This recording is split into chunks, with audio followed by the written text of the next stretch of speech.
Number কথা হচ্ছে যে আসলে আপনি অ্যাডভোকেট হবেন এট লিস্ট যতটুকু না জানলেই নয় সেটা তো জানতে হবে।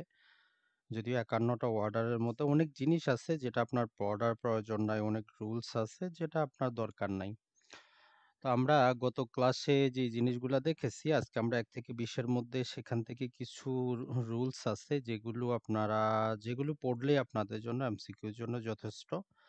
তো আশা করি গতকালকের ক্লাসটা আজকে আবার আপনাদের একটু রিভিশন হয়ে যাবে এবং এতে আপনাদের উপকার হবে।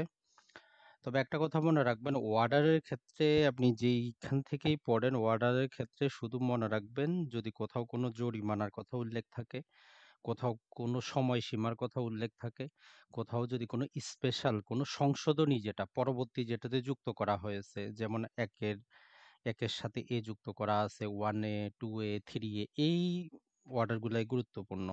তাহলে ৩ টে জিনিস মনে রাখবেন। একটাতে যেখানে কোনো সময়সীমা উল্লেখ করা আছে, যেখানে কোনো জরিমানার কথা উল্লেখ করা আছে এবং যেই রুলসটা কি করা হয়েছে, চেঞ্জ করা হয়েছে। এই ৩ টা জিনিস যদি আপনি বের করতে পারেন, আপনার জন্য অর্ডারগুলো খুবই সহজ হবে, অতটা কিন্তু কঠিন কিন্তু হবে না।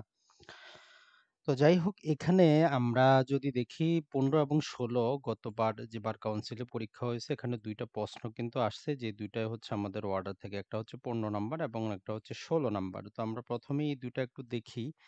এই ১৫ নাম্বারে বলতেছে যে ডিক্রির তারিখ থেকে কত সময়সীমার মধ্যে ডিক্রি জারির আবেদনটা করলে দায়ীকের প্রতি কারণ দর্শানোর নোটিশ দিতে হবে না। তো এটার মধ্যে অনেকেই যে ভুলটা করছেন সেটা হচ্ছে অনেকের কাছে বেয়ার অ্যাক্টও আছে কিন্তু পুরাতন। সবসময় যদি আপনি কোনো বেয়ার অ্যাক্ট ক্রয় করেন সবচাইতে লেটেস্টটা ক্রয় করবেন আর না হলে ক্রয় করবেন না। অনলাইন থেকে আপনি প্রিন্ট দিবেন। তো এক্ষেত্রে বর্তমান অনুযায়ী হচ্ছে ২ বছরের মধ্যে যদি আপনি ডিক্রি জারির আবেদন করেন অপর পক্ষকে নোটিশ দেওয়ার প্রয়োজন নাই। পূর্বে এটা ১ বছর ছিল। তো এইজন্য অনেকেই ভুল করে ১ বছর আগায় আসে। এটা কিন্তু ভুল করছেন। তো এজন্য সবসময় যেইটা চেঞ্জ করা হইছে ওইটা যাতে আপনাদের মাথায় থাকে। আপনি অনেক বই পাবেন যেখানে ওই পুরাতনটাই দেওয়া আছে। তো এজন্য সবসময় সংশোধনীযুক্ত যে বইগুলা আছে সেগুলাই আপনারা পড়ার চেষ্টা করবেন। আর ১৬ নাম্বারে যেটা আমরা আজকে পড়বো জাস্ট আমরা প্রশ্নগুলোর হেডিংটা একটু আপনাদেরকে দেখিয়ে দিচ্ছি। এখানে বলতেছে আমরা জানি একটা মামলাকে আমরা কি করতে পারি? আপিল করতে পারি। তো এখানে আপিলের কথা বলা হয় না। এখানে বলা হচ্ছে সুপ্রিম কোর্টের আপিলের বিভাগ যদি কোনো আদেশ দেয়, সেটা আপনি কিভাবে কার্যকর করবেন? এখানে ৪ টা অপশন দেওয়া আছে যে আপিল বিভাগে আবেদন করা, হাইকোর্ট বিভাগে আবেদন করা, সংশ্লিষ্ট লো জজ আদালতে কার্যকর করবেন। যে আদালতের রায়ের বিরুদ্ধে আপিল করা হয়েছে সে আদালত কার্যকর করবেন।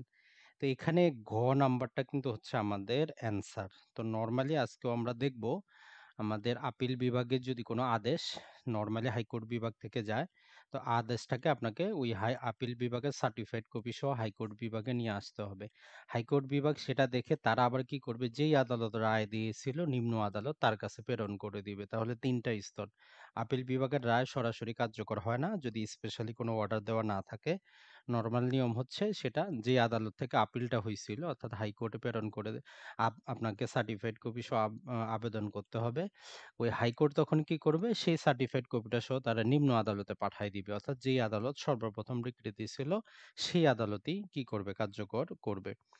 তো যাক আমরা চলে আসি আমাদের মূল কথায় এবং যে অর্ডারগুলো বা যেগুলো আমাদের না জানলেই নয় সেটা সম্পর্কে।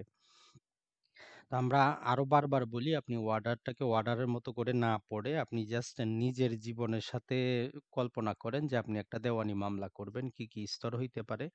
আপনি একজন আইনজীবী, কি, কি স্তর হইতে পারে? এইখানে এই স্তরগুলার সাথে কোন অর্ডারগুলা যুক্ত এটাই আপনার জন্য গুরুত্বপূর্ণ। তো এইজন্য এইটা যাতে আপনাদের যে ১২ টা স্তর আছে, এই ১২ টা স্তর যাতে আপনি মুখস্থ ৩-৪ বার সাদা কাগজে লিখেন। যাতে আপনি মাথাটা চোখটা বন্ধ করলেই যাতে স্তরগুলো আপনার মনে আসে। তাহলে কিন্তু আপনার জন্য ইজি হবে।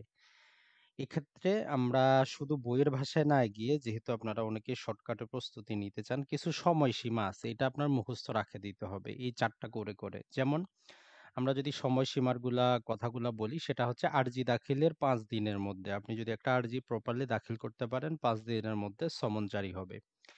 সমন জারির ৩০ দিনের মধ্যে বিবাদী কি করবে? লিখিত জবাব দাখিল করবে। আর অতিরিক্ত আরো ৩০ দিন সময় নিতে পারে। তাহলে আমরা ২ টা সময় পাইলাম। এই সময়টা যাতে আপনার মুখস্থ থাকে। ৩ নাম্বার যে জিনিসটা সেটা হচ্ছে যে ইস্যু গঠন যেটা হবে, ইস্যু গঠনের ১২০ দিনের মধ্যে কি করতে হবে? চূড়ান্ত শুনানির দিনটা ধার্য করতে হবে। তো এই সময়সীমাটা আপনি এগুলোর সাথে, সাথে লিখে রাখবেন তাহলে আপনার কাছে ইজি হবে। আর যে চূড়ান্ত শুনানি এটা ১২০ দিনের মধ্যে সমাপ্ত করতে হবে। আর যে রায়টা প্রকাশ করা হবে যুক্তিতর্ক যখন শেষ হবে ৭ দিনের মধ্যে রায় প্রকাশ হবে। রায়ের ৭ দিনের মধ্যে কি করতে হবে? ডিক্রি দিতে হবে। আর ডিক্রি জারি ২ বছরের মধ্যে যদি আপনি জারির আবেদন করেন অপর পক্ষকে নোটিশ দিতে হবে না। সর্বোচ্চ ১২ বছরের মধ্যে আপনি ডিক্রি জারি করাইতে পারবেন। তো এইখানে যে সময়সীমাগুলো পড়লেন এখান থেকে একটা না একটা কিন্তু আপনার আসবেই আসবে। তো এইজন্য যদি এইভাবে যদি চার্ট করে আপনি একটু লিখে রাখেন যারা সহজে প্রস্তুতি নিতে চান আপনার জন্য কিন্তু ইজি হবে। এখন আসি আমরা। দেখেন আপনি একটা দেওয়ানি মামলার আর্জি উম যে আপনি তৈরি করবেন এর জন্য কয়টা আপনার অর্ডার লাগতেছে। ১ নাম্বার অর্ডারটা আপনার প্রয়োজন হবে। কেন? গত পর্বে আমরা দেখেছি বাদী কে হবে, বিবাদী কে হবে। তাহলে ১ নাম্বার অর্ডারটা আপনার আর্জি দাখিল একটা আর্জি তৈরি করার জন্য আপনার লাগতেছে। ২ নাম্বার অর্ডারটা কেন লাগতেছে? মামলার কারণ কতটুকু প্রতিকার দাবি করবেন। তার মানে ২ নাম্বার অর্ডারও আপনার আর্জিটা লিখার জন্য লাগতেছে। ৩ নাম্বার আপনি মামলাটা নিজে করেন, এজেন্টের মাধ্যমে করেন, অ্যাডভোকেটের মাধ্যমে করেন। তার মানে ৩ নাম্বার অর্ডারও আপনার লাগতেছে শুধু একটা আর্জিকে প্রস্তুত করার জন্য। ৪ নাম্বার মামলাটা কোথায় দাখিল করবেন সেটা বলে দিচ্ছে ৪ নাম্বার অর্ডার। ৬ নাম্বার আপনি আর্জিটা দাখিল করার পর সেটা আর আর্জি থাকে না, সেটা আপনার প্লিডিং হয়ে যায়।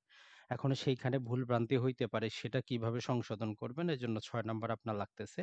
আর ৭ নাম্বার আপনাকে বলে দিবে আপনার আর্জির ফরম্যাটটা কি হবে। তাহলে দেখেন এই যে ১ থেকে নিয়ে মাঝখানে শুধু ৫ বাদ দিয়ে ৭ টা ওয়ার্ডারই আমাদের কিন্তু একটা আর্জি দাখিলের জন্য প্রয়োজন। তার মানে এই ১ থেকে ৭ মাঝখানে ৫ বাদ দিয়ে এই কয়েকটা ওয়ার্ডারের গুরুত্বপূর্ণ কয়েকটা রুলস আপনার মোনাজাতে থাকে। আর এখন দেখেন তারপর সমন জারির ক্ষেত্রে আমাদের ৫ নাম্বার অর্ডারটা লাগবে। তো এটা আমরা জাস্ট একটু মুখস্থ রাখবো। আর লিখিত জবাবের ক্ষেত্রে আপনার ২ টা অর্ডার। একটা হচ্ছে ৮ নাম্বার, আপনি লিখিত জবাবটা কিভাবে করবেন, কাউন্টার ক্লেম কিভাবে করবেন, সেটঅফ কিভাবে করবেন। আর ওই আর্জিতে যদি আপনার লিখিত জবাবে যদি ভুলভ্রান্তি হয় কিভাবে আপনি প্লিডিংটা সংশোধন করবেন, আপনার অর্ডার ৬ এর প্রয়োজন হবে। আর এই এডিআর এর জন্য যদি আমরা বলি, এডিআর এর ক্ষেত্রে আপনার সেকশনটাই গুরুত্বপূর্ণ। সেকশন 89 এ থেকে নিয়ে ই পর্যন্তই গুরুত্বপূর্ণ। এটা হচ্ছে যে আপনার জবাব দাখিলের পরে এডিআর। আর মামলার যেকোনো পর্যায়ে অর্ডার 23 এর অধীনে আপনি সমঝোতা করতে পারেন। যেকোনো পর্যায়ে জাজমেন্ট শোনানোর আগ দিন পর্যন্ত। যুক্তিতর্ক শেষ হওয়ার পরেও যেই দিন জাজমেন্টটা শোনাবে তার আগ মুহূর্ত পর্যন্ত আপনি সমঝোতা করতে পারবেন। তারপর আমরা ইস্যু গঠনটা আমাদের ১৪ নাম্বার যে অর্ডারটা এটা গুরুত্বপূর্ণ। এটা আপনি একটু এটা পড়তেই হবে আপনাকে। এখানে কয়েকটা সময়সীমা দেওয়া আছে ১৪ নাম্বার ইস্যু গঠনটা। আর আমাদের আবিষ্কার এবং অনুসন্ধান আমাদের ১১ নাম্বার যে অর্ডারটা আছে এটাতে অতটা কিছু নাই। এটার সাথে আমাদের ওই সেকশন 30 টাই হচ্ছে সবচেয়ে গুরুত্বপূর্ণ যেটা আমরা পড়েছি। আর শুনানির তারিখ নির্ধারণ এটাতে কোনো অর্ডার আপনার নাই। এটা হচ্ছে চূড়ান্ত শুনানি ১৮ নম্বরে আমরা বলতে পারি এই অর্ডারটা আমাদের জন্য গুরুত্বপূর্ণ। যুক্তিতর্ক এটার কোনো অর্ডার আপনার নাই। রায় এবং ডিক্রি এটা হচ্ছে আমাদের ২০ নাম্বার যে অর্ডারটা আছে সেটা। আর ডিক্রি জারি হচ্ছে আমাদের ২১ নাম্বার অর্ডার। এই ডিক্রি জারির ক্ষেত্রে একটা কথা মনে রাখবেন, এটাই হচ্ছে সিপিসির সবচেয়ে বড়তম রুলস আছে ১০৩ টা। এইটাই আপনার একটা এমসিকিউ। যে ডিক্রি যে ২১ নাম্বার যে আপনার অর্ডারে কয়টা রুলস আছে? ১০৩ টার মতো রুলস আছে। তার মানে ওইটাই একটা আইনের মতো। একটা অর্ডারই একটা আইনের মতো লম্বা চড়া বই হবে আপনার।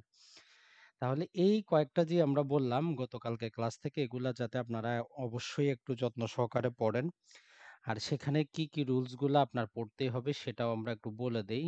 কারণ যেহেতু অনেকেরই ছিল যে ভাই এতগুলো আমরা পড়তে পারবো না বা মনেও থাকবে না।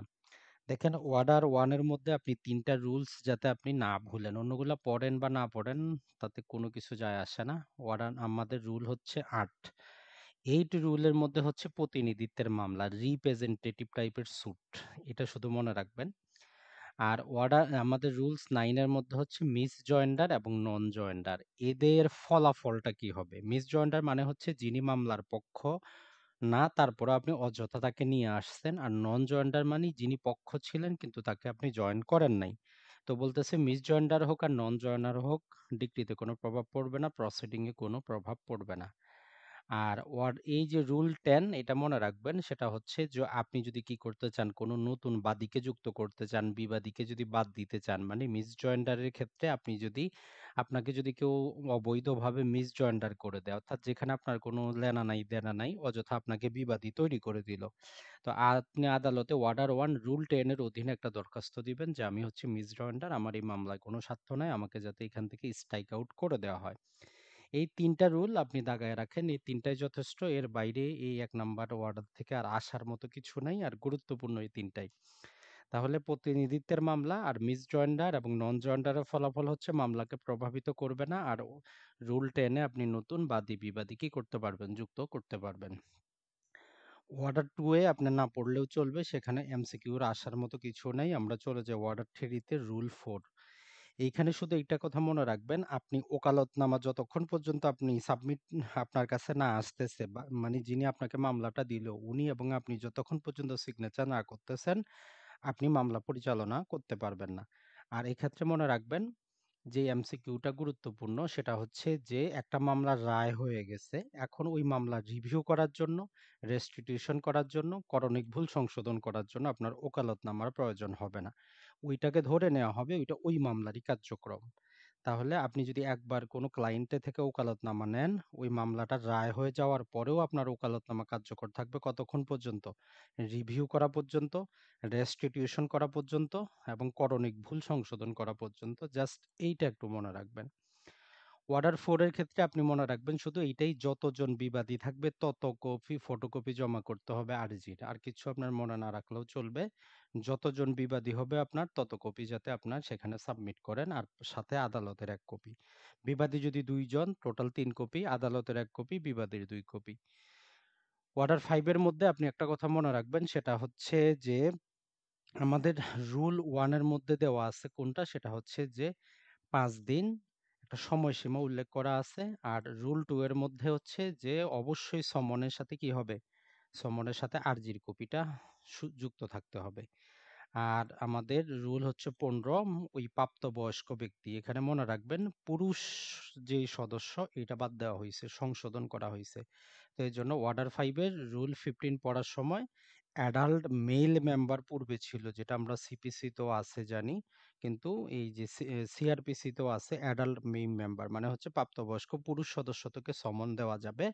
কিন্তু সিপিসি তে সংশোধন করে বলতেছে মহিলাকেও দেওয়া যাবে, কোনো সদস্য নাই, সমস্যা নাই। তবে একটা ব্যতিক্রম হচ্ছে আপনার বাসার যে চাকর-বাকর আছে, কাজের লোক, তারা আপনার ওই ফ্যামিলির কি হবে না? গণ্য হবে না। আপনার অ্যাডাল্ট মেল মেম্বার বা প্রাপ্তবয়স্ক ব্যক্তি হইলেও তাদেরকে সমন দিতে পারবেন না। আর প্লিডিং এর ক্ষেত্রে আপনি ৩ টা অর্ডার যদি পড়েন যথেষ্ট। সেটা হচ্ছে যে ১ নাম্বার হচ্ছে ৫ নাম্বার, ব্যাটারি স্টেটমেন্ট দাবি করতে পারেন বাদীর কাছ থেকে যে তার আরজিতে মূল কারণটা ডিসক্লোজ করতেছে না, অথবা বিবাদীর কাছেও আপনি ব্যাটারি স্টেটমেন্ট চাইতে পারেন যে সে যে লিখিত জবাবটা দিল এটা দ্বারা কোনো কিছু বোঝা যাচ্ছে না। উভয়টা আপনি করতে পারেন। যেটাকে বাংলা আমরা বলতেছি যে অতিরিক্ত বিবৃতি আপনি দাবি করতে পারেন। আর রুল 16 মনে রাখবেন, প্লিডিং কর্তন। প্লিডিং কর্তন মানে হচ্ছে আপনি অপর পক্ষের আর্জিটা সংশোধন করাবেন। কারণ সেখানে অপ্রয়োজনীয়, সেখানে আমরা গতকালকে বলেছি ৫ টা শব্দ আছে। অপ্রয়োজনীয় জিনিস যদি থাকে, কুরুচিপূর্ণ জিনিস যদি থাকে, যেটা মামলাকে বিভ্রান্ত করবে, ক্ষতিগ্রস্ত করবে, দেরি করবে, তাহলে এর ভিত্তিতে আপনি কি করতে পারবেন? তার প্লিডিং এর কিছু অংশ কর্তন করার আদেশ চাইতে পারেন। আর অর্ডার 17 হচ্ছে আপনার নিজের প্লিডিং যেটা আছে, অর্থাৎ আপনি যদি বাদী হন আপনার আর্জি সংশোধন করবেন, আপনি যদি বিবাদী হন আপনার লিখিত জবাব সংশোধন করবেন। এই ৩ টা আপনাকে পড়তেই হবে। অর্ডার 7 আসি আমরা, এটা হচ্ছে আমাদের আরজি সংক্রান্ত বিষয়। তো মনে রাখবেন রুল 6 টা গুরুত্বপূর্ণ। এটা হচ্ছে আপনার যে মামলা সেটা যদি তামাদির যে নরমাল শিডিউলের বাইরে যদি আপনি তামাদি আইনের কোনো প্রকার কি চান, এক্সেপশন চান, তাহলে আপনাকে সেই জিনিসটা আরজিতে উল্লেখ করতে হবে যে তামাদি আইনের এত ধারায় আপনি কি পাচ্ছেন, সময়টা বর্ধিত করতে পারতেছেন। তাহলে রুল 6। আরেকটা হচ্ছে আমাদের, সেটা হচ্ছে রুল 10 টা আমরা পাবো, সেটা হচ্ছে ফেরত সংক্রান্ত বিষয় আলোচনা করে। আরেকটা হচ্ছে রুল 11 আমরা পাবো, সেটা আমাদের প্রত্যাখ্যান সংক্রান্ত বিষয় আলোচনা করি। টোটাল এই ৩ টা রুলস যাতে আপনার পড়তেই হয়, আপনি এগুলা দাগায় রাখেন। বাকিগুলা না পড়লেও আপনার চলবে। এই অর্ডারে বেশি সময় নষ্ট করার চাইতে আপনি যদি সেকশনে বেশি সময় দেন সেটাই আপনার জন্য বেটার হবে। ৮ নাম্বারে এটা হচ্ছে আমাদের বিবাদীর জন্য। এখানে মনে রাখবেন সময়সীমাটা রুল 1 এর মধ্যে গুরুত্বপূর্ণ যে সমন পাওয়ার পরে ৩০ দিনের মধ্যে উনি লিখিত জবাব দিবে। আর আদালতের কাছে আদালত চাইলে আরো ৩০ দিন সময় বর্ধিত করে দিতে পারে। Total 60 day. ওইখানে যদি আপনি নিজে বেয়ার একটা পড়েন ভুল করবেন, সেখানে ওই 60 প্লাস 30 টোটাল 90 দিন কিন্তু না। সেটা হচ্ছে 30 প্লাস 30 টোটাল 60। আর রুল 6 এ হচ্ছে সেট অফ করতে পারবেন আপনি। জাস্ট এই ২ টা মনে রাখলে আপনার যথেষ্ট। তারপর ওয়ার্ডার 9 এর ক্ষেত্রে এখানে অনেকগুলা জিনিস দেওয়া আছে, কিন্তু কাজের জিনিস হচ্ছে আপনার R4 রুল 4। এখানে বলতেছে যদি বাদীর দোষে যদি কি হয়, সমনটা যদি ব্যর্থ হয়, ব্যর্থ হওয়ার পরে ১ মাসের মধ্যে আবেদন করতে হবে। যেটা পূর্বে ৩ মাস ছিল। তো এইজন্য অনেকেই ভুল করে ৩ মাস দাগাবেন। এইটাকে একটু স্টার মার্ক দিয়ে রাখবেন। ১ মাসের মধ্যে আবেদন করতে হবে নতুন করে সমন জারির জন্য। আপনি মামলা করছেন, সমন যেকোনো বশত ব্যর্থ হয়ে ফিরে আসছে, ১ মাসের মধ্যে আবেদন করতে হবে। যেটা পূর্বে ৩ মাস ছিল, এটাকে সংশোধন কিন্তু করা হইছে। তারপরে আমাদের রুল 9 টা মনে রাখবেন, সেটা হচ্ছে যদি বাদীর দোষে যদি মামলা খারিজ হয়, তাহলে দ্বিতীয় করে নতুন মামলা করতে পারবে না। অর্থাৎ বাদীর দোষে যিনি মামলা করলো, তার দোষেই যদি মামলা খারিজ হয়, তাহলে সে আর নতুন করে মামলা করতে পারবে না। এটা বলতেছে রুল 9। আর সাথে 9 এর সাথে 9 এর একটা নতুন রুল যুক্ত করা হয়েছে যে নট উইথস্ট্যান্ডিং এনিথিং, যাই কিছু বলা থাকুক, আদালত চাইলে ১,০০০ টাকা জরিমানা করে কি করতে পারে, আপনার যেই মামলাটা করা যাইতো না সেটা আপনি কি করতে পারবেন, করতে পারবেন। তো ১,০০০ টাকাটা মনে রাখবেন। আর রুল 13 এইটা তো স্টার মার্ক দিয়ে রাখেন, সেটা হচ্ছে যে এক্স পার্টি ডিক্রি আপনি কি করবেন এক্স পার্টি ডিক্রির বিরুদ্ধে। তো নরমালি ২ টা জিনিস করতে পারেন। এই রুল 13 এর অধীনে আপনি রদের আবেদন করতে পারেন, অথবা ৯৬ তে আমরা জানি এক্স পার্টি ডিক্রির বিরুদ্ধে আপিলও চলে। তো আপনি যেকোনো একতরফা যে ডিক্রি এর বিরুদ্ধে কি করতে পারেন, ২ টা কাজ করতে পারেন। একটা হচ্ছে এই রুল 13 এর অধীনে ওই আদালতে একটা অ্যাপ্লিকেশন দিতে পারেন ওই ডিক্রিটা রদ করার জন্য, আর আপিল করতে পারেন। তো কথা হচ্ছে আপনি কোনটা করবেন। এই একতরফা ডিক্রি রদের এখানে সময়সীমা মাত্র ৩০ দিন। তো এর জন্য আপনার যদি ৩০ দিন অতিবাহিত হয়ে যায়, আপনি এখানে আর করতে পারবেন না। তখন আপনাকে আপিল করতে হবে। আর 13 এর সাথে 13 একটা যুক্ত করা হইছে, যেখানে ৩,০০০ টাকা জরিমানার কথা উল্লেখ করা আছে। এটা একটু মনে রাখবেন। তাহলে ওয়ার্ডার 9 এর মধ্যে এই কয়েকটা জিনিস মনে রাখবেন, বাকিগুলো আপনার না পড়লেও চলবে। তারপরে যে অর্ডারগুলা ১০, ১১, ১২, ১৩ এটা আমরা বলছি এগুলো আপনার পড়ার দরকার নাই। অযথা পড়ে সময় নষ্ট করে লাভ হবে না। একদম চলে যাই আমরা ইস্যু গঠনের ১৪ নাম্বার অর্ডারে। এখানে ৫ নাম্বারটা শুধু পড়বেন যে আপনি কি করতে পারেন, বিচার্য বিষয় সংশোধন করতে পারেন। বিচার্য বিষয় কর্তনের আবেদন করতে পারেন। অর্থাৎ আদালত যে বিষয়গুলো নিয়ে বিচার্য বিষয় গঠন করেছে, আপনার মনে হইলো এটা হওয়া উচিত না অথবা নতুন একটা হওয়া উচিত, আপনি অর্ডার 14 রুল 5 এর অধীনে অ্যাপ্লিকেশন দিয়ে বিচার্য বিষয়কে সংশোধন করাইতে পারেন। আর হচ্ছে আমাদের এই রুল 8 এর অধীনে আপনি কি বলতেছে, বিচার্য বিষয় যখন গঠিত হইল, এর থেকে ১২০ দিন, এই সময়সীমাটা গুরুত্বপূর্ণ। ১২০ দিনের মধ্যে চূড়ান্ত শুনানি তারিখ নির্ধারণ করতে হবে। তারপরে আসি আমরা অর্ডার 16। এখানে একটা রুলসই আমাদের জন্য গুরুত্বপূর্ণ। সেটা হচ্ছে যদি কোনো সাক্ষী বা কোনো ব্যক্তিকে যদি কোনো দলিল, কোনো জিনিস উপস্থাপন করার জন্য বলা হয়, সহজে মনে রাখতে পারেন মামলার সাক্ষী যারা আছে উইটনেসকে সমন দেওয়ার পরেও যদি পর্যাপ্ত কারণ ছাড়া সে আদালতে উপস্থিত না হয়, তাহলে আদালত সর্বোচ্চ তাকে ৫০০ টাকা জরিমানা করতে পারে। জাস্ট এটাই মনে রাখলেই চলবে। ১৭ নাম্বারটা খুবই গুরুত্বপূর্ণ। এটাতে স্টার মার্ক দিয়ে রাখবেন। এখানে ৩-৪ টা জিনিস আছে। এই রুল 3 তে বলতেছে আদালত কি করবে? চূড়ান্ত শুনানির পূর্বে, অর্থাৎ পিএচ যে প্রিএম্পটরি হিয়ারিং এর পূর্বে সর্বোচ্চ ৬ বার মুলতবি করতে পারে। তবে বাদীর ৬ বার না, বাদীর ৩ বার, বিবাদীর ৩ বার। টোটাল ৬ বার মুলতবি করতে পারে। যতবারই মুলতবি করবে, যেই পক্ষ আবেদন করবে অপর পক্ষকে ২০০ থেকে নিয়ে ১,০০০ টাকা, যেটা আদালত উপযুক্ত মনে করে ওই টাকাটা পরিশোধ করার আদেশ দিবে। কারণ যেহেতু এগুলো দেওয়ানি মামলা, তাই সরকার পায় না এগুলো। এক পক্ষ যদি মুলতবি করে অপর পক্ষ টাকা পাবে। আর এখানে এক পক্ষ শুধু ৩ বার করতে পারবে, আর তাহলে অপর পক্ষ ৩ বার, টোটাল ৬ বার হচ্ছে রুল 3 এর অধীনে। রুল 4 বলতেছে চূড়ান্ত শুনানি যখন শুরু হইল, জেনারেল রুল হচ্ছে কোনো মুলতবি চলবে না। তবে যদি ন্যায় বিচারের স্বার্থে করা হয়, তাহলে সর্বোচ্চ এক পক্ষের আবেদনের ভিত্তিতে ৩ বার, অপর পক্ষের ৩ বার, টোটাল ৬ বার। তো জরিমানার পরিমাণ একই থাকবে, ২০০ থেকে নিয়ে ১,০০০ টাকা, আদালত যেটা ভালো মনে করে। আর রুল 5 বলতেছে যে উভয় পক্ষ যদি আবেদন করে বসে থাকে যে মুলতবি করা দরকার, বলতেছে জরিমানা তো আসবে, কোনটা ওই ২০০ থেকে নিয়ে ১,০০০ এ আসবে। তবে ওই টাকাটা রেভিনিউ, রাষ্ট্রের রেভিনিউ হিসাবে পাবে, মানে রাষ্ট্র পাবে। তো এই ১৭ নাম্বারের যে ৩ টা জিনিস আছে, এটা অবশ্যই মনে রাখবেন। 18 নম্বরে শুধু একটা জিনিসই গুরুত্বপূর্ণ, সেটা হচ্ছে যে রুল নাম্বার 19, 120 দিনে শেষ করতে হবে। কি? চূড়ান্ত শুনানি 120 দিনে শেষ করতে হবে। অর্ডার নাম্বার 19, একটাই জিনিস গুরুত্বপূর্ণ, আদালত এফিডেভিটের মাধ্যমে কোনো ফ্যাক্টকে কি করতে পারে? প্রমাণের আদেশ দিতে পারে, রুল 1। রুল 20 এর ক্ষেত্রে শুধু ২ টা মনে রাখলেই যথেষ্ট। রুল 1, অর্থাৎ কি করতে হবে? একটা শুনানি সম্পূর্ণ হওয়ার ৭ দিনের মধ্যে রায় দিতে হবে। আর রুল 5 বলতেছে রায়ের ৭ দিনের পরে ডিক্রিটা প্রদান করতে হবে। আর একটা বেসিক জিনিস মনে রাখতে পারেন, ডিক্রিতে পৃথক কোনো তারিখ হবে না। রায়ের তারিখই ডিক্রির তারিখ। এটা জাস্ট মনে রাখবেন। যে তারিখে রায় হবে, ডিক্রি যদিও ৭ দিন পরে দেওয়া হয়, কিন্তু ডিক্রিতে রায়ের তারিখই উল্লেখ করা থাকবে। তো মোটামুটি এই কয়েকটা যাতে আপনাদের কি হয়, অবশ্যই যাতে ভুল না হয়, তাই আশা করি আপনাদের জন্য অনেকটা সহজ হইছে। আপনি অন্যগুলা পড়েন বা না পড়েন, দয়া করে যে কয়েকটা বললাম এগুলাই যদি আপনি পড়েন, এগুলাই কাজের। আর যদি আরো নিজেও পড়ার চেষ্টা করেন, শুধু ওইগুলাই পড়বেন যেটা সংশোধিত, যেটার মধ্যে কোনো সময়সীমা উল্লেখ করা আছে, যেটার মধ্যে কোনো জরিমানা উল্লেখ করা আছে। এর বাইরে বাকি সব পদ্ধতিগত জিনিস, সেগুলো পড়ার কিছুই না।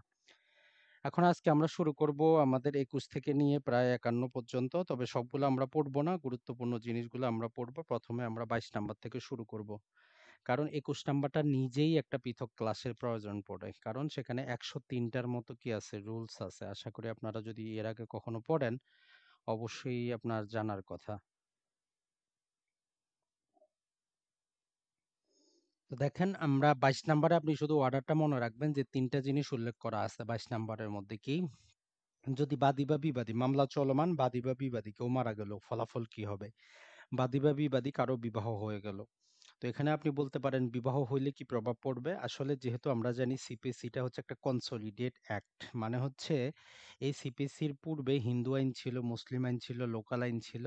তো হিন্দু ধর্মে আমরা পূর্বেও বলেছি এদের যে এই বিবাহ সংক্রান্ত বিষয়টা একটু অন্যরকম ভাবে দেখা হয়। তো এই জন্য এখানে ইনক্লুড করা হয়েছে। আরেকটা হচ্ছে ইনসলভেন্সি বা দেউলিয়া হইলে কি হবে। তাহলে অর্ডার 22 এ ৩টা কারণ। যদি কারো, কেউ যদি বাদী বা বিবাদী মারা যায়, কারো যদি বিবাহ হয় এবং কেউ যদি দেউলিয়া হয়, ফলাফল কি হবে? প্রথমে রুল 1 যে জিনিসটা, সেটা হচ্ছে যদি মামলার কারণ যদি কি থাকে, কজ অফ অ্যাকশন যদি বজায় থাকে। এখন এই জিনিসটা কি? এখন ধরেন যে আপনি কি করলেন? আপনি বিশেষ বিবাহ আইনে বিবাহ করলেন। নরমালি তো আপনি তালাক দিতে পারেন না। আদালতে মামলা করলেন তালাকের। এখন আপনার স্বামী মারা গেল ১ মাস পরে, মামলা চলমান। তার মানে আপনার কজ অফ অ্যাকশনটা শেষ। অটোমেটিক তালাকটা হয়ে গেছে, মামলা ডিসমিস। এইরকম ধরেন যে আপনি একটা সম্পত্তি উদ্ধারের মামলা করলেন, বিবাদী মারা গেল। কোনো সমস্যা নাই, সম্পত্তি তার যে লিগ্যাল সাকসেসরের কাছে, কজ অফ অ্যাকশন বজায় আছে, মামলা চলবে। তাহলে রুল 1 এর জেনারেল রুল হচ্ছে যদি কজ অফ অ্যাকশনটা বজায় থাকে মামলা চলবে, আর যদি কজ অফ অ্যাকশন চলে যায় মামলা চলবে না। এই জিনিসটাই। তাহলে আমরা জেনারেল রুল মনে রাখবো। যেই কারণে আপনি মামলা করছেন, ওই বাদী বা বিবাদী মারা যাওয়ার পরেও যদি ওই কারণটা বজায় থাকে, মামলা চলবে। তারপরে রুল 6 টা আমরা শুধু মনে রাখবো, সেটা হচ্ছে যে যদি শুনানি সমাপ্ত হওয়ার পর, আমরা যেটাকে বললাম প্রিএম্পটরি হিয়ারিং, এইটা সমাপ্ত হওয়ার পরে, ধরেন যে একটা বিবাহের মামলাই চলতেছে, শুনানি সম্পন্ন হওয়ার পরে স্বামী মারা গেল। তো এই ক্ষেত্রে মামলা ডিসমিস হবে না আদালত জাজমেন্ট দিবে? কথা হচ্ছে রুল 6 বলতেছে আদালত কি করবে? জাজমেন্ট দিবে, ডিসমিস হবে না। কারণ চূড়ান্ত শুনানি যেহেতু শেষ হইছে, বাদী বিবাদী যেই মারা যাক তাতে কিছু যায় আসে না, আদালত তার জাজমেন্ট এবং রায়টা দিবে। তাহলে রুল 6 এর কথা হচ্ছে প্রিএম্পটরি হিয়ারিং যদি সম্পন্ন হয়, আদালত প্রসিড করবে জাজমেন্ট এবং তার ডিক্রি দিয়ে। রুল 7 বলতেছে বিবাহের ফলে মামলা বাতিল হবে না। সিম্পল জিনিস, সেটাই মনে রাখেন। কোনো মহিলার যদি বিবাহ হয়, সেক্ষেত্রে মামলার উপর তার কোনো প্রভাব পড়বে না। আর রুল 8 এ আপনি জেনারেল রুলটা মনে রাখতে পারেন, কেউ যদি দেউলিয়া হয়, নরমালি যদি কেউ ব্যক্তি দেউলিয়া ঘোষিত হয়, আসলে তার কোনো চুক্তি করার কি থাকে না, ক্ষমতা থাকে না, নানা প্রকার কারণবশত। তবে এখানে অনেক কথাবার্তা বলা আছে। জেনারেল রুল হচ্ছে কেউ যদি দেউলিয়া হয় তাতে মামলা বাতিল হবে না। আরো অনেক কিছু বলা আছে, আপনি জাস্ট এতটুকু মনে রাখতে পারেন। কেউ যদি দেউলিয়া হয়, তবে কন্ডিশন হচ্ছে যদি সে মামলাটা কোনো এজেন্টের মাধ্যমে করে, কোনো অ্যাসাইনির মাধ্যমে করে, তাহলে বাতিল হবে না। কারণ ব্যক্তি দেউলিয়া হইলে তার কোনো অস্তিত্ব থাকে না, সে চুক্তি করতে পারে না, কোনো কিছু ট্রান্সফার করতে পারে না, কোনো জায়গায় সে কি একটা ওকালতনামা দিতে পারবে না, এফিডেভিট দিতে পারবে না, মানে তার যে একটা লিগ্যাল এন্টিটি সেটাটা পুরো পরিপূর্ণ থাকে না। তো আমরা জেনারেল রুলটা মনে রাখবো, দেউলিয়া হলে মামলা চলবে, তাতে কোনো প্রভাব পড়বে না। তাহলে আমরা অর্ডার 22 কেউ মারা গেলে সমস্যা নাই, কজ অফ অ্যাকশন যদি বজায় থাকে মামলা চলবে। বিবাহ হইলে কোনো সমস্যা নাই, মামলা চলবে। দেউলিয়া হইলেও মামলা চলবে। জাস্ট এই কয়েকটাই মনে রাখেন। এখন আসি আমরা অর্ডার 23। এটা কথা হচ্ছে মামলা প্রত্যাহার এবং মীমাংসা সংক্রান্ত বিষয়। তাই এটার সাথে সাথে আপনি তাহলে সিপিসি সেকশন 24 টা একটু চিন্তা করেন। এই সেকশন 24 এর মধ্যেও কিন্তু দেওয়া আছে মামলা কি করা, ট্রান্সফার এবং উইথড্র প্রত্যাহার সংক্রান্ত বিষয় বলা আছে কিন্তু। অর্ডার 23 দুইটা জিনিস বলে, সেটা যদি আমরা দেখি সেটা হচ্ছে যে আদালত স্যাটিসফাই হইতে হবে, সন্তুষ্ট করতে হবে আদালতকে। আপনি যদি একটা মামলাকে প্রত্যাহার করতে চান, এখন এই প্রত্যাহার কিন্তু অনেক প্রকার হয়। একটা হচ্ছে আপনি প্রত্যাহার করবেন আর মামলা করবেন না। আবার আপনার মনে হইলো আপনি আসলে যে আর্জিতে করছেন, আর্জি সংশোধন করে লাভ হবে না, নতুন করে মামলা করতে হবে। তো এই জন্য বাস্তব প্র্যাকটিসেও যদি আপনি কোনো মামলা প্রত্যাহারের পর আবার করতে চান, তাহলে আদালতকে লিখিত জানাইতে হবে যে আপনার আর্জিতে এমন ডিফেক্ট আছে, এই জন্য যাতে আপনি পরিপূর্ণ প্রতিকার পাবেন না, এই জন্য আপনি মামলাটা উইথড্র করতেছেন, নতুন করে সাবমিট করবেন। যদি এইটুকু আপনি মেনশন না করেন, তাহলে কিন্তু পরবর্তীতে আপনি মামলা করতে পারবেন না। তো এই জন্য নর্মাল কথা হচ্ছে রুল 1 যেটা বলতেছে, আপনি যদি একটা মামলাকে উইথড্র করতে চান, আদালত সন্তুষ্ট হইতে হবে। কি জন্য? কয়েকটা গ্রাউন্ড দেওয়া আছে, অত বিস্তারিত পড়ার প্রয়োজন নাই। সেটা হচ্ছে যে এমন কিছু ডিফেক্ট যার কারণে বাদী প্রতিকার পাবে না। তার মামলা চললেও সে যেই প্রপার যেই সমস্ত জিনিস ইনক্লুড করা প্রয়োজন সেগুলো সে করে নাই।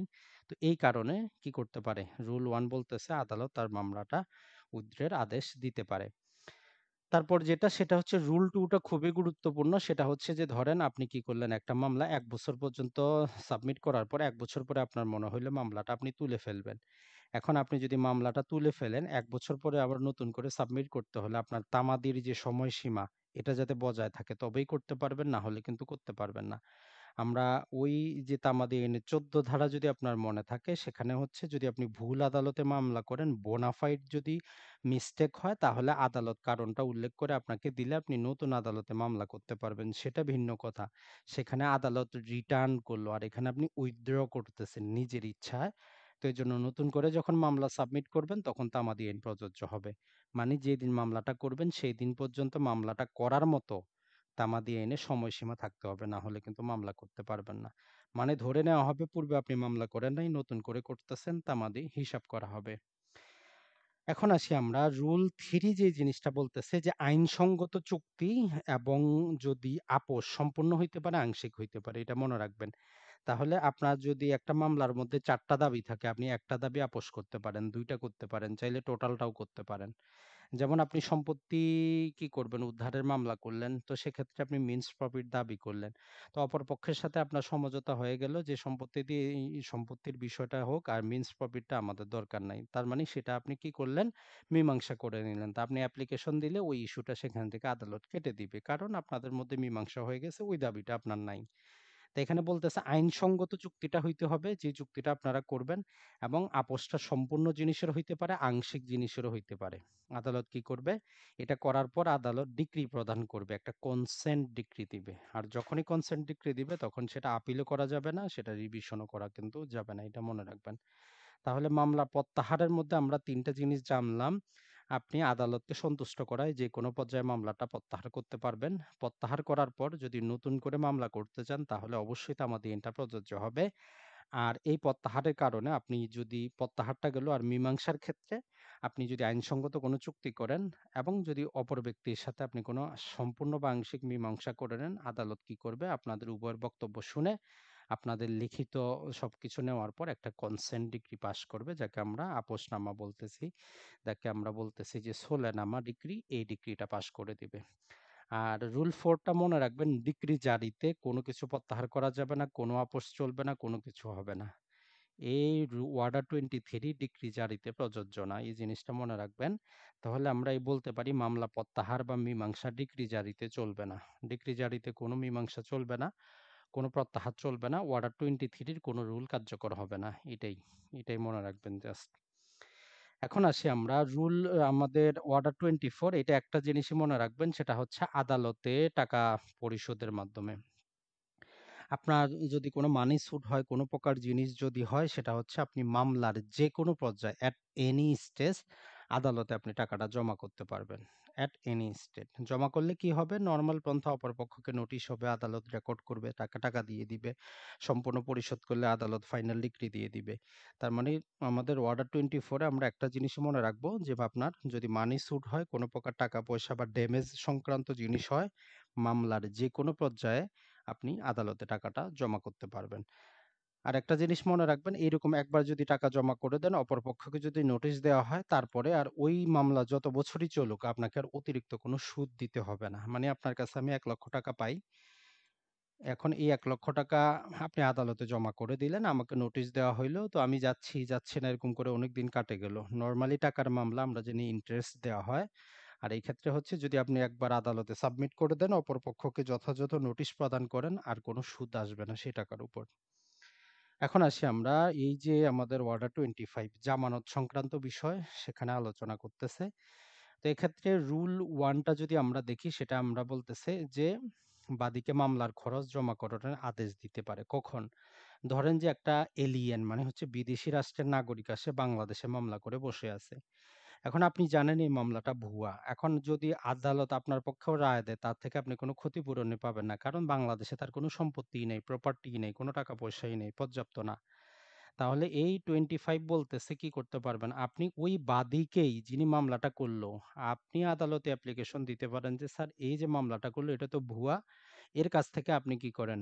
সিউরিটি জমা করেন, তার কাছ থেকে টাকা পয়সা জমা করেন। মামলা তো আমি জিতবো। মামলার খরচ তাকে দিতে হবে। বাংলাদেশে তার কোনো সম্পত্তি নেই।" আদালত তখন তাকে বাধ্য করবে যে আপনি মামলা প্রসিড করার পূর্বে আপনি কি করেন?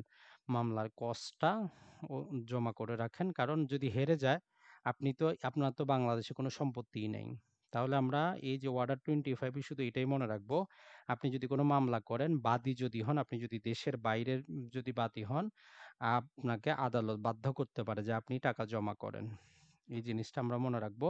আর এইটা পক্ষের আবেদনের ভিত্তি হইতে পারে, আদালত নিজে থেকে করতে পারে, এতটুকুই।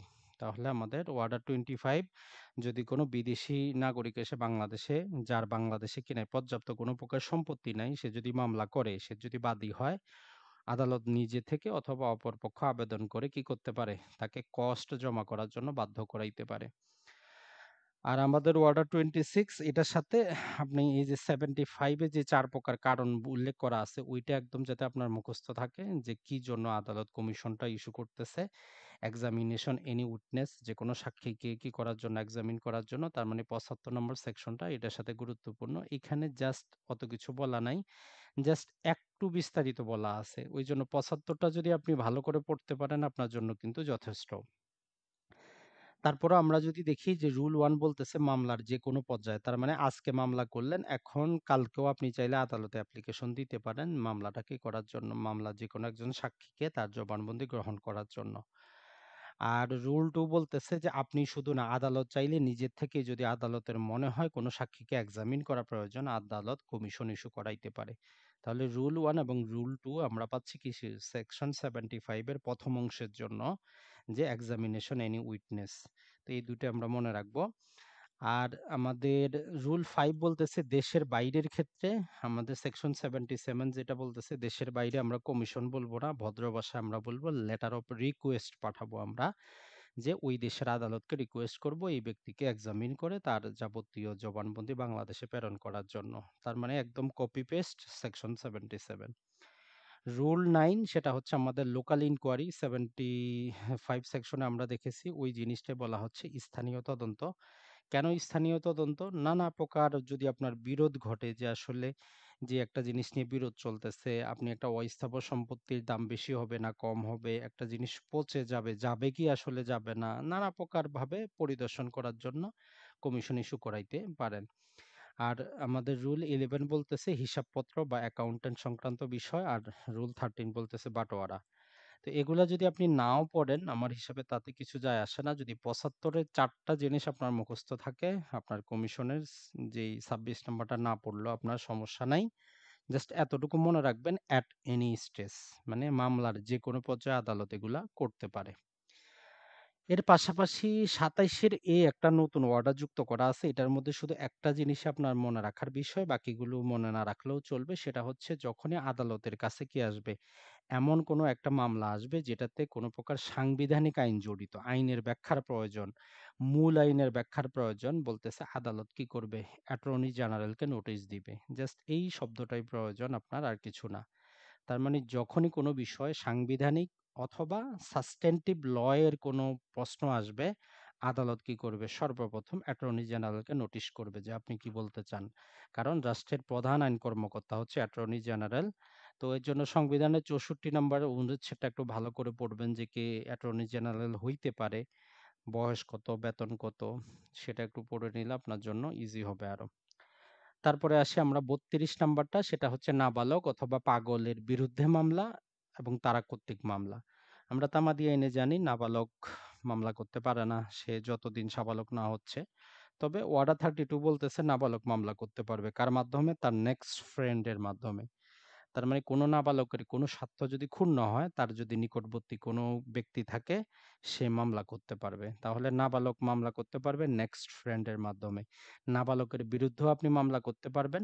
তখন যদি কেউ না থাকে, সেক্ষেত্রে আদালত তার অভিভাবক নিযুক্ত করে দিবে। রুল 3 এটা বলতেছে। তাহলে আমরা রুল 1 এ হচ্ছে যদি আপনি নাবালকের জন্য মামলা করেন, তাহলে ওই মামলার কি করবে? নাবালকের নেক্সট ফ্রেন্ড করবে।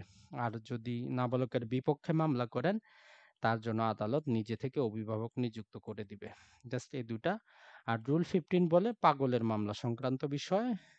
জাস্ট এই ৩ টা আমরা মনে রাখলে আমাদের জন্য যথেষ্ট। তারপরে আমাদের হচ্ছে অর্ডার 33, এখানে শুধু টাকার পরিমাণটাই মনে রাখবেন, আর কিচ্ছু কিন্তু না।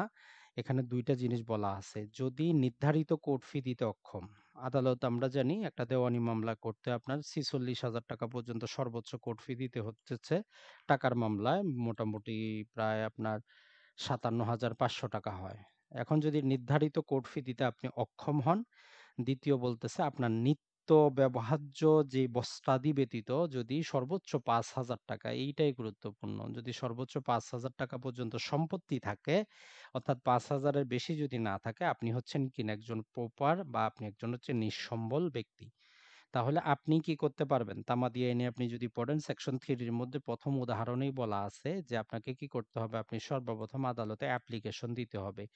আর যেই দিন অ্যাপ্লিকেশন দেন ওই দিন থেকে মামলাটা যদি দাখিল হয়েছে বলে ধরে নেওয়া হবে। তো এই জিনিসটা এখানে বলতেছে অর্ডার 33, আপনি যদি কোর্ট ফি দিতে অক্ষম হন, আপনি যদি নিঃসম্বল হন মানে ৫,০০০ টাকার কমে যদি আপনার সম্পত্তি থাকে, আপনি আদালতে কি করবেন? অ্যাপ্লিকেশন দিবেন যে আপনি নিঃস্ব হিসাবে মামলাটা করতে চান। এটাই জাস্ট গুরুত্বপূর্ণ অর্ডার 33। আর এর সাথে আমরা অর্ডার 44 টাও আপনি এখানে লিখে রাখতে পারেন যে যেরকম অর্ডার 33 এর অধীনে উনি মামলা করতে পারে, অর্ডার 44 এর অধীনে উনি আপিল করতে পারে। কারণ আপিল করতে আপনাকে নতুন করে কিন্তু কোর্ট ফি দিতে হয়। তাহলে অর্ডার 33 এর অধীনে উনি মামলা করতে পারে।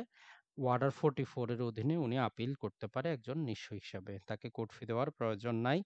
তবে তাই বলে এমন না সে যদি মামলা জিতে ওই সম্পত্তি থেকে যদি তার কোর্ট ফি আদায় করা যায় সেটা কিন্তু তাকে দিতে হবে। তারপরে ওয়ার্ডার 34, এইটা জাস্ট আপনি হেডিংটা মনে রাখলেই যথেষ্ট। এর ভিতরে গিয়ে লাভ নাই। এটা হচ্ছে বন্ধকি সংক্রান্ত বিষয় আদালত। যেকোনো প্রকার মর্টগেজ সংক্রান্ত বিষয়ে আদালত কিভাবে রায়গুলা দিবে এই অর্ডারটা।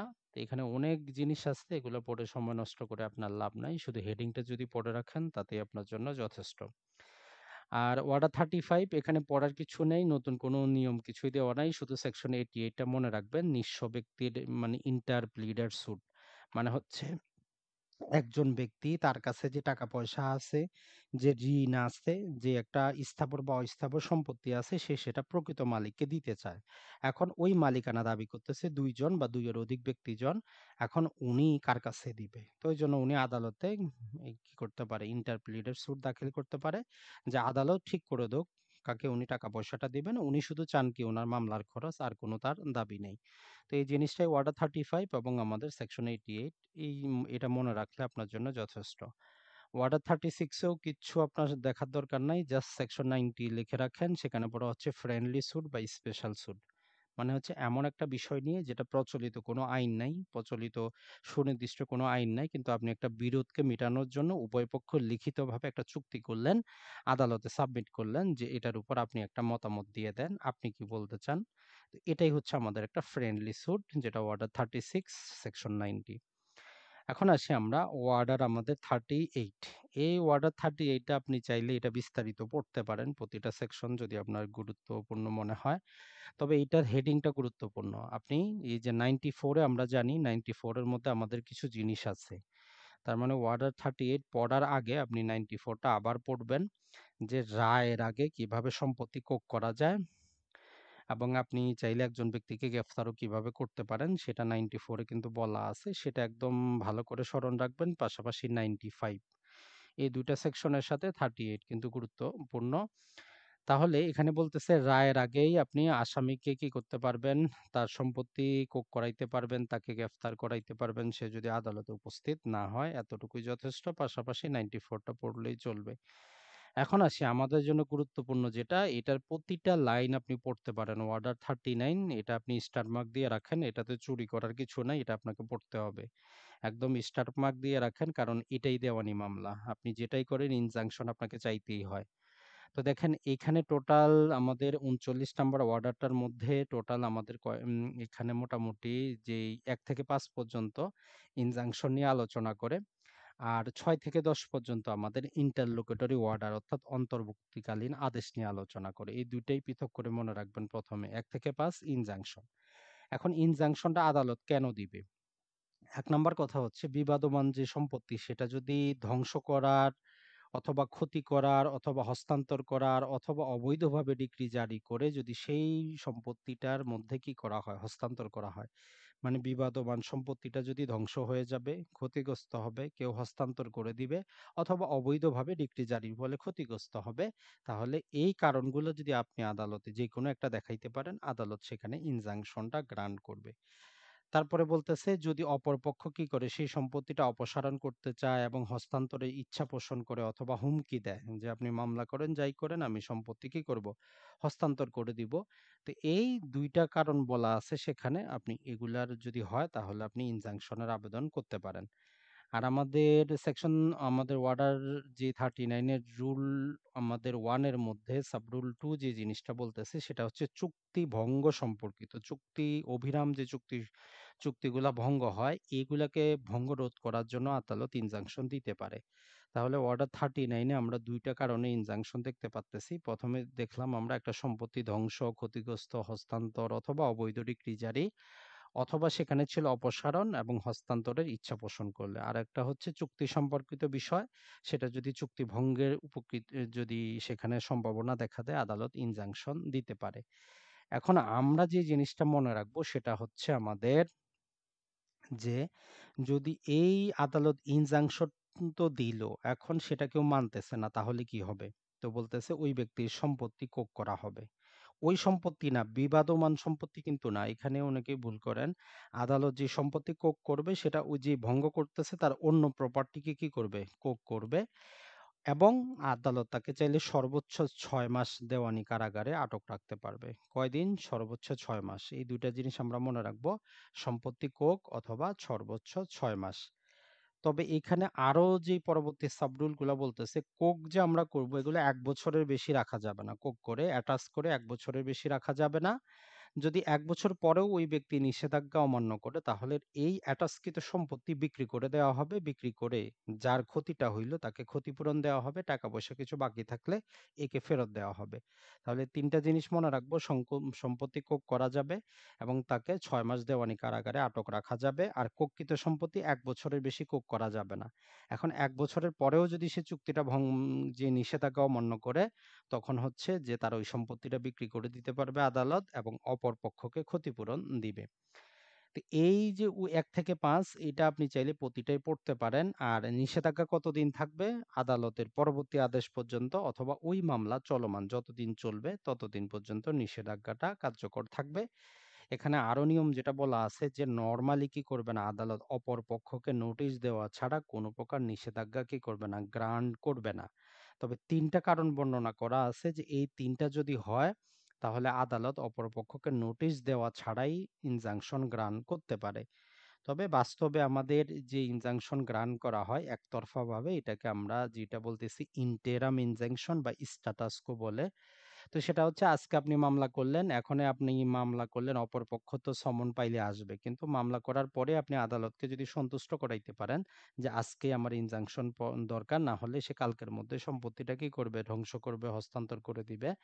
আদালতকে যদি আপনি সন্তুষ্ট করাইতে পারেন, আদালত কি করবে, একটা ইন্টেরাম ইনজাংশন বা প্রচলিত আইনের ভাষায় যাকে স্ট্যাটাস কো বলে সেটা জারি করে দিবে। এখন ওই ব্যক্তি যখন আসবে তখন আবার তাকে নোটিশ করা হবে যে কেন ইনজাংশনটা, অস্থায়ী ইনজাংশন গ্রহণ করা হবে না এই মর্মে। তো তখন উভয় পক্ষের শুনানি শেষে আদালত এই ইনজাংশন জারি করবে। তাহলে অর্ডার 39 এর বেসিক রুল হচ্ছে অপর পক্ষকে শোনা ছাড়া আদালত ইনজাংশন দিবে না। দিতে পারে ৩টা কারণে, সেটা আপনি পড়ে নিবেন, এখানে বিস্তারিত বলা আছে। আর যেই ব্যক্তি এটা ভঙ্গ করবে তার সম্পত্তি অ্যাটাচড হইতে পারে, তাকে ৬ মাস কারাগারে রাখা যাইতে পারে। আর কর্তৃত সম্পত্তি ১ বছরের বেশি রাখা যাবে না। ১ বছর পরেও যদি ওই ব্যক্তি ইনজাংশন ভঙ্গ করে তার সম্পত্তি বিক্রি করে অপরপক্ষকে ক্ষতিপূরণ দেওয়া হবে। এখন এই ৬ থেকে ১০ এর মধ্যে আমাদের একটা জিনিস মনে রাখলেই চলবে, সেটা হচ্ছে ইন্টারলোকুটরি অর্ডার, মানে হচ্ছে অন্তর্বর্তীকালীন আদেশ। এটার বেসিক জিনিসটা এটা মনে রাখেন যে একটা সম্পত্তি নিয়ে বিরোধ চলতেছে, ওইটা হচ্ছে একটা ধরলাম যে কোথাও থেকে কি করা হইলো, সেখান থেকে ২,০০০ মণ সেখানে ইলিশ মাছের নিয়ে দ্বন্দ্ব। এটা জব্দ করা হইলো। এখন মাছটা কিন্তু বেশিদিন থাকবে না। তো আদালত যে এই মাছটা বিক্রি করার জন্য যে আদেশটা দিবে সেটাকে আমরা বলতেছি ইন্টারলোকুটরি অর্ডার, অন্তর্বর্তীকালীন আদেশ। মানে আপাতত এই আদেশে এই কাজটা করে ফেললাম, পরে দেখা যাবে টাকাটা কে পায়। তো এইজন্য আপনি ৬ থেকে ১০ পর্যন্ত জাস্ট এতটুকু মনে রাখতে পারেন। কিন্তু ১ থেকে ৫ প্রতিটা শব্দ আপনি অবশ্যই পড়বেন। আর এইটা হবে অস্থাবর সম্পত্তি সংক্রান্ত বিষয়। তাহলে ইন্টারলোকুটরি আদেশ আমরা পাবো ৬ থেকে ১০ এর মধ্যে। গুরুত্বপূর্ণ কিন্তু আমাদের হচ্ছে ১ থেকে ৫। এটার প্রতিটা লাইন যাতে আপনি পড়েন অবশ্যই, এটা একটু মনে রাখবেন, অর্ডার 39। এখন আসি আমরা যে অর্ডার আমাদের 40, এই 40 এর ক্ষেত্রে মনে রাখবেন এটাতে ভিতরে অত কিছু আপনার জানা শুনে লাভ নাই। একটু শুধু মনে রাখবেন যে রিসিভার নিয়োগ করাইতে পারে। আদালত কি করতে পারে, একজন তত্ত্বাবধায়ক নিয়োগ করতে পারে যেকোনো বিরোধীয় বিষয় নিয়ে। আর এটার পাশাপাশি আমরা আসবো অর্ডার 41 আপিল সংক্রান্ত বিষয়। এখানে মোটামুটি নতুন করে আপনার জানার কিছু নেই অর্ডারের ভিতরে, এখানে জাস্ট পদ্ধতিগত বিষয় বলা আছে আপনার জন্য। ওই যে আমরা সেকশন 96 এ যেটা পড়েছি যে প্রতিটা ডিক্রি কি করা যাবে, ডিক্রির বিরুদ্ধে আপিল চলবে, শুধু এক্স পার্টি এবং কনসেন্ট ডিক্রির বিরুদ্ধে আপিল চলবে না। এইটা শুধু একটু মনে রাখবেন। আর এই অর্ডারের মধ্যে বাকি যে জিনিসগুলো আছে এগুলো পদ্ধতিগত, তারপরে কয়েকটা আপনি একটু মনে রাখতে পারেন যে আপিলের একটা বেসিক নিয়ম হচ্ছে আপিল করার জন্য রায়ের কপি প্রয়োজন হবে, ডিক্রিও প্রয়োজন হবে। আমরা গত ক্লাসে আপনাদেরকে দেখেছি যে ডিক্রি, রায়ের শেষ পাতায় ডিক্রির কপিটা জমা থাকে, রায়ের ৭ দিন পরে ডিক্রি দেওয়া হয়। তার মানে হচ্ছে রায় হয়ে গেলে সাথে সাথে আপনি আপিল করতে পারবেন না যতদিন পর্যন্ত ডিক্রিটা আপনি না পাচ্ছেন। তো এই রুল 1 বলতেছে আপনি যদি আপিল করতে চান আপনার ডিক্রির কপি লাগবে, রায়ের কপি লাগবে, ওই কপিতে স্বাক্ষর লাগবে। এখন এইটাতে একটা মনে রাখবেন, আপিলকারী স্বাক্ষর হইলেও চলবে অথবা আইনজীবীর। কিন্তু আপনি যদি আরজি যেটা দাখিল করছিলেন প্রথম আদালতে, সেখানে কিন্তু যিনি বাদী তারও সিগনেচারের প্রয়োজন ছিল এবং আইনজীবীরও প্রয়োজন ছিল। কিন্তু আপিলের ক্ষেত্রে যে কোনো একজনের হইলেই চলবে, এটা শুধু মনে রাখবেন। আপিলের ক্ষেত্রে যদি আইনজীবীর স্বাক্ষর থাকে তাতেই যথেষ্ট, সেখানে কি প্রয়োজন নাই, বাদীর স্বাক্ষরের প্রয়োজন নাই। আর মেমোরান্ডাম তৈরি করতে হবে, যার বাংলায় আমরা বলতেছি যে স্মারকলিপি। তাহলে অর্ডার 41 এর রুল 1 আমাদের বেসিক যে জিনিসটা বলে, আপনি যদি আপিল করতে চান সর্বপ্রথম ডিক্রির কপিটা নেন, রায়ের কপি নেন, এবং সেই যে মেমোরান্ডামটা প্রস্তুত হবে সেখানে আইনজীবী স্বাক্ষর হইলেও চলবে অথবা আপিলকারী যিনি সংক্ষুব্ধ ওনার স্বাক্ষর হইলেই চলবে। এই কয়েকটা জিনিস মনে রাখবেন। আরেকটা জিনিস, বেসিক জিনিস মনে রাখবেন, আপনার আপিল করার জন্য কিন্তু নিম্ন আদালতে যাবতীয় নথি আপনার কিন্তু প্রয়োজন নাই। নিম্ন আদালতে অসংখ্য অর্ডার শিট কিন্তু তৈরি হয়, অসংখ্য আদেশ হয়। সেগুলো উচ্চ আদালত তলব করবে পরবর্তীতে। তবে বাস্তব প্র্যাকটিসে ভিন্ন, সেটা ভিন্ন কথা। কিন্তু আমাদের অর্ডার 41 এই কথাটা বলে না। অর্ডার 41 বলে আপনার শুধু ডিক্রির কপি, রায়ের কপি আর মেমোরান্ডাম প্রস্তুত করে স্বাক্ষর করে আপনি আপিল করতে পারেন। প্রতিটা অর্ডার শিটের সার্টিফাইড কপি আপনাকে সাবমিট করার প্রয়োজন কিন্তু নাই। আর রুল 5 টা এবং স্টার মার্ক দিয়ে রাখেন, এটা আমাদের বাস্তব জীবনেও কাজে আসবে। সেটা হচ্ছে আপনি যদি নিম্ন আদালতে একটা মামলা হেরে যান, দেওয়ানি মামলা, আপনার আপিল গৃহীত হইল মানে এই না যে মামলার কার্যক্রম স্থগিত থাকবে। ডিক্রি জারিটা স্থগিত কিন্তু থাকবে না। আপিল করার সাথে, সাথে আপনাকে একটা অ্যাপ্লিকেশন সাবমিট করতে হবে যে যাতে মামলার কার্যক্রমটা স্থগিত থাকে। এখন আদালত মঞ্জুরও করতে পারে, নাও মঞ্জুর করতে পারে। তাহলে অর্ডার 5 এ হচ্ছে আপিল করলেই যে মামলার কার্যক্রম স্থগিত হবে এমন না। আপনাকে অ্যাপ্লিকেশন দিতে হবে। আদালত যদি গ্রান্ট করে তবে কার্যক্রম বন্ধ থাকবে, না হলে কিন্তু বন্ধ থাকবে না। আর রুল 11 টা মনে রাখবেন, আদালত কি করতে পারে? সরাসরি আপিল খারিজ করে দিতে পারে। আদালত সরাসরি অপর পক্ষকে শোনা ছাড়াই আপনি আপিল করলেন, সবকিছু সাবমিট করলেন। আদালতের মনে হইলো এখানে কোনো গ্রাউন্ড নাই, রুল 11 এর অধীনে আদালত সরাসরি কোনো কিছু শোনা ছাড়াই মামলাটা খারিজ করে দিতে পারে। আর রুল 27 টা শুধু মনে রাখবেন যে আদালত কি করতে পারে? অতিরিক্ত সাক্ষ্য প্রদান গ্রহণ সেখানে করতে পারে। অর্থাৎ আপিল পর্যায়ে রুল 17 আদালতকে এই ক্ষমতা দেয় যে আদালত অতিরিক্ত সাক্ষ্য গ্রহণ করতে পারে। আর আমাদের যেই ওয়ার্ডার 42 আছে এটা আপনার পড়ার দরকার নাই, এটা আপনি কেটে দেন। এটা আমাদের সেকশন 100 এবং 100 থেকে 103 আর 108 যেটা আমরা বলেছিলাম সেকেন্ড আপিল নিয়ে আলোচনা করে, যেটা আমাদের পড়তে হবে না। তাহলে তারপরে আসি আমরা ওয়ার্ডার 43। ওয়ার্ডার 43 যদি আপনি পড়তে যান সেখানে আপনি একটা জিনিসও বুঝবেন না, অযথা আপনার সেখানে সময় নষ্ট করে লাভ নাই। সেখানে না পড়ে আপনি তার চাইতে ভালো সেকশন 104টাকে ভালো করে যদি পড়েন সেটাই যথেষ্ট। বেসিক রুলটা আমরা বলে দিছি, আদেশের বিরুদ্ধে কোনো আপিল চলবে না। শুধু 104 ধারা বলতেছে আমি যে কয়েকটার কথা বলতেছি এই আদেশের বিরুদ্ধে আপিল চলবে। আর ওয়ার্ডার 43 বলতেছে যে এইখানে আমি যেটা যেটা বর্ণনা করতেছি এটার বিরুদ্ধে আপিল চলবে। এটা ছাড়া জেনারেল রুল হচ্ছে আদেশের বিরুদ্ধে কোনো আপিল চলে না। 104 এ কিছু বর্ণনা করা আছে তার বিরুদ্ধে চলবে, যেমন 35 এর এ, যখন আপনাকে অপর পক্ষকে ক্ষতিপূরণের জন্য 20,000 টাকা পর্যন্ত আদেশ দেওয়া হয়, এই আদেশের বিরুদ্ধে আপিল করতে পারবেন। অথবা 95 এর অধীনে যখন 10,000 টাকা জরিমানা করা হবে তখন আপিল করতে পারবেন। অথবা যে কোনো প্রকারের অ্যারেস্ট, ডিটেনশন এবং যদি কোনো ফাইন আরোপ করা হয় তার বিরুদ্ধে আপনার কি চলবে? আপিল চলবে। এটা ছাড়া অন্যগুলোর বিরুদ্ধে আপিল চলবে না। তাই 43 নম্বর অর্ডারটা যতগুলা দেওয়া আছে মোটামুটি সম্ভবত সেখানে 23টার মতো বিভিন্ন অর্ডারের ভিতর থেকে জিনিস নিয়ে দেওয়া আছে। এটা আপনি মুখস্থ রাখতে পারবেন না, সময় নষ্ট করে লাভ নাই। তার চাইতে ভালো 104টা আপনি ভালো করে পড়েন, সেটাই আপনার কাজে আসবে।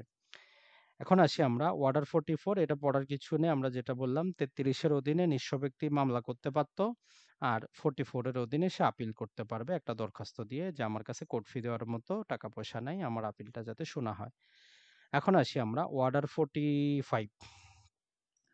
আপিল বিভাগে আপিল, যেমন আমরা এই প্রশ্ন যেটা দেখলাম এই যে এই 16 নম্বর যে প্রশ্নটা এটাই হচ্ছে অর্ডার 45 এর থেকে। সেটা হচ্ছে যে আপিল বিভাগের যে রায় সেটা কিভাবে আপনি কার্যকর করবেন। রুল আমাদের বলে দিচ্ছে, জাস্ট এখানে রুল আমাদের 15 নম্বর রুলে ওই কথাটা বলতেছে। আর রুল 1 এ আমাদের একটা কথা বলে যে ডিক্রি এখানে ইনক্লুড করতেছে কাকে? Final order. ফাইনাল আপনি আপিল বিভাগের ক্ষেত্রে ফাইনাল অর্ডারকে ডিক্রি হিসাবে গণ্য করা হবে, জাস্ট এতটুকুই। আর রুল আমাদের 15 বলতেছে আপিল বিভাগের আদেশ কিভাবে কার্যকর হবে।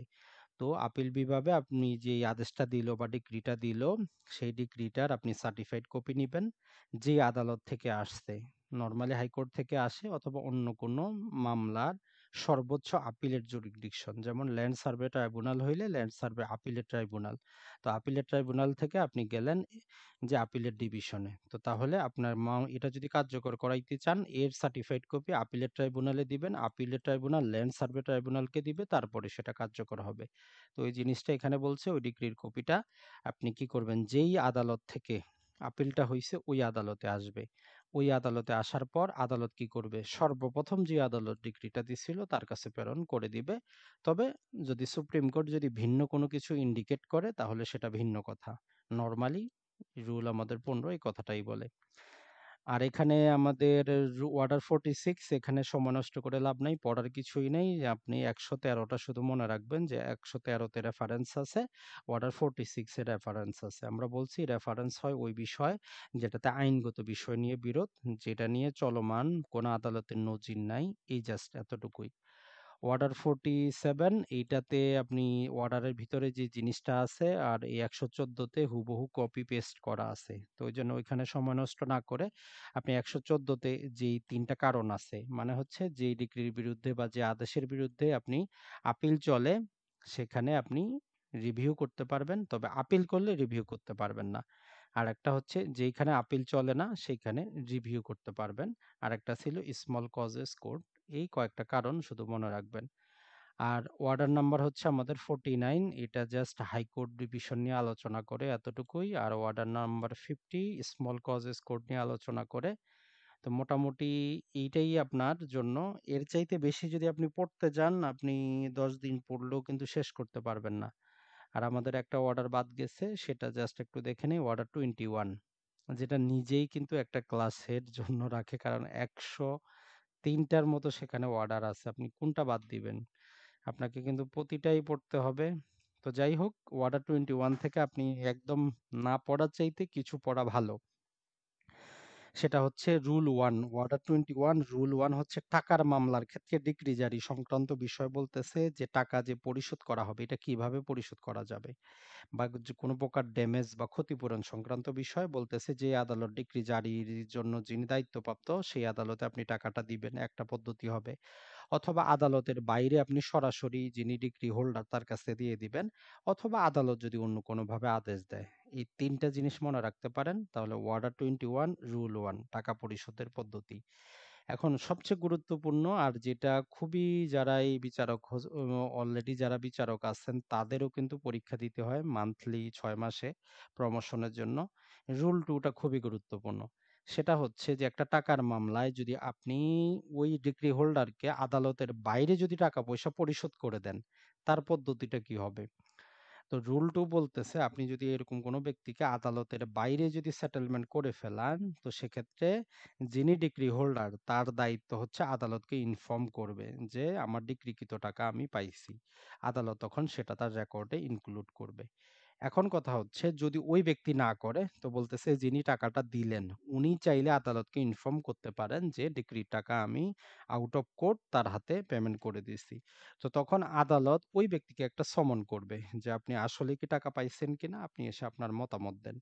যদি উনি আদালতে উপস্থিত না হয় তাহলে আদালত এই যে জাজমেন্ট ডেটার আছে তাকে বলবে আপনি সাক্ষ্য প্রমাণ নিয়ে আসেন, আপনি যে দিলেন, তারপরে আদালত ইনক্লুড করে দিবে।